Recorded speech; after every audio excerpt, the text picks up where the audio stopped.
11 месяцев прошло, как я потеряла своего сына по вине шакалов в белых халатах нашего госпиталя инвалидов войны. До сих пор они безнаказанно ходят по этой земле. А я прошу следствия справедливого, честного расследования и справедливого, честного наказания. Такого быть не должно, чтобы родители ходили к своим детям. Не должно.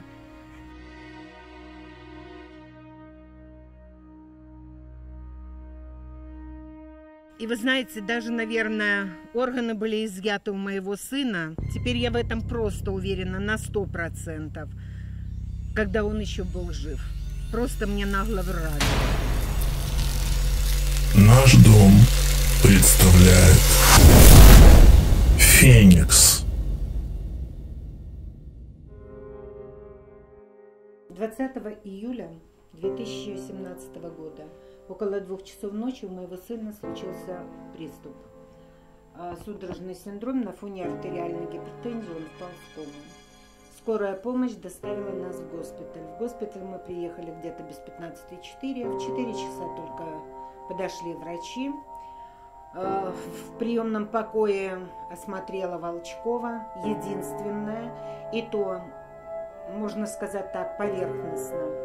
И, в общем, ни один врач со мной не беседовал по поводу сына, ни про его заболевания, ни про то, какие он лекарственные препараты принимал, в общем, ни про что. Где-то минут 15-5 мы попали в реанимацию, и то завезли ребенка туда сами. Утром, около 9 часов, дежурный врач Тарабайко нам сообщил, что мы привезли ребенка с мертвым мозгом. Уже с мертвым мозгом. Ночью. Хотя врач скорой помощи нам обещала, что пока доедем до больницы, мой ребенок придет в себя. Потом он сказал, что сделали УЗИ всех органов, все органы здоровы. О какой смерти мозга во время доставки может идти речь, если по документам смерть мозга наступила 21 июля. Где-то 9:30 утра. Это так они зафиксировали. В документах вот как раз этот факт, что констатирована смерть 21 и 21 июля взяли анализ на ВИЧ-гепатит С, говорит о том, что 20 числа они никак не могли выставить моего сына донором. Однако независимый эксперт Петкевич дает показания, и в материалах дела это есть, что 20 числа утром ему выставили моего сына донором. И в этот же день отказались, так как анализы показали положительный результат. Это первая нестыковка. Вторая нестыковка. Госпожа Живец, врач-реаниматолог с 20-летним стажем, дает показания. Вначале она вообще врала мне в глаза, что никакой пункции она не делала. Дальше она дает показания, что и в деле, и в материалах дела это есть, что вместе с Лапиным завотделения и с Волчковой неврологом они делали люмбальную пункцию. Это и есть спинномозговая.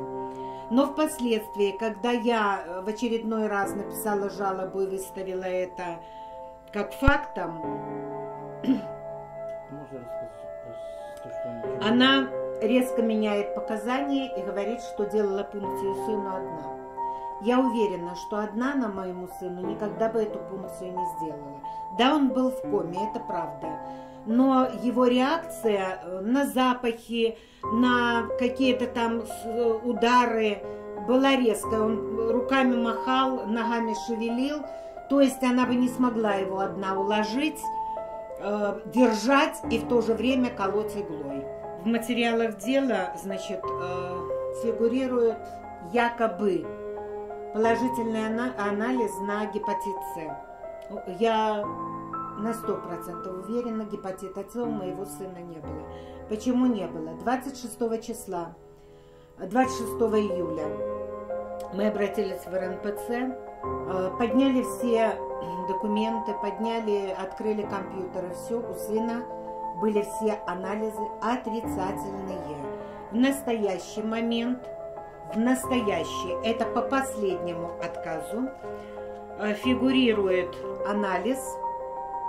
К материалу проверки приобщены результаты анализа о наличии у Якимова гепатита С от 21.07.2017 года, подписанный некой Умецкой.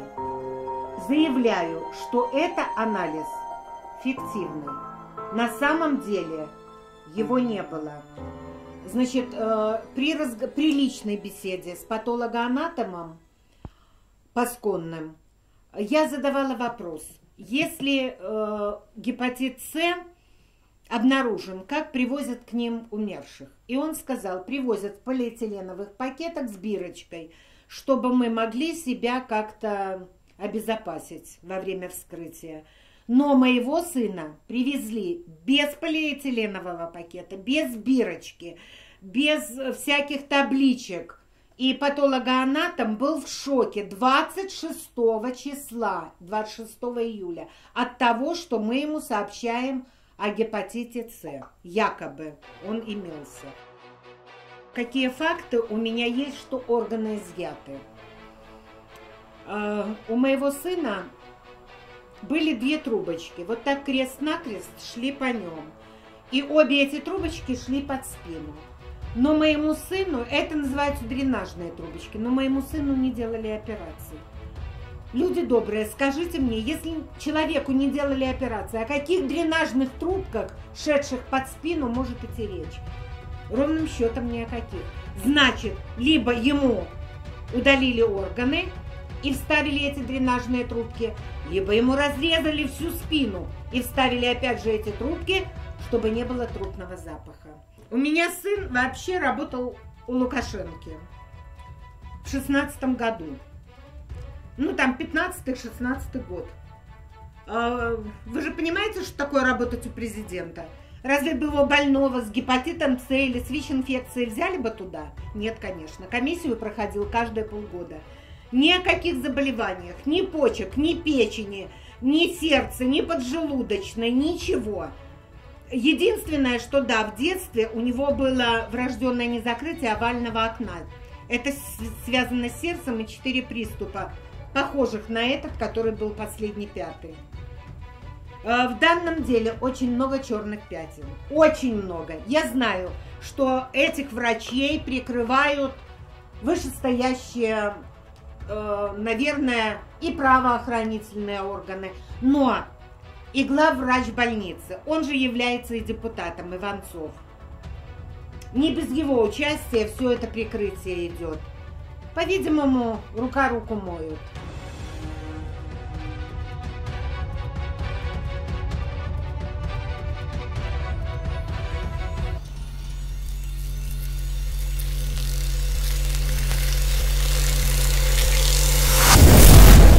Феникс.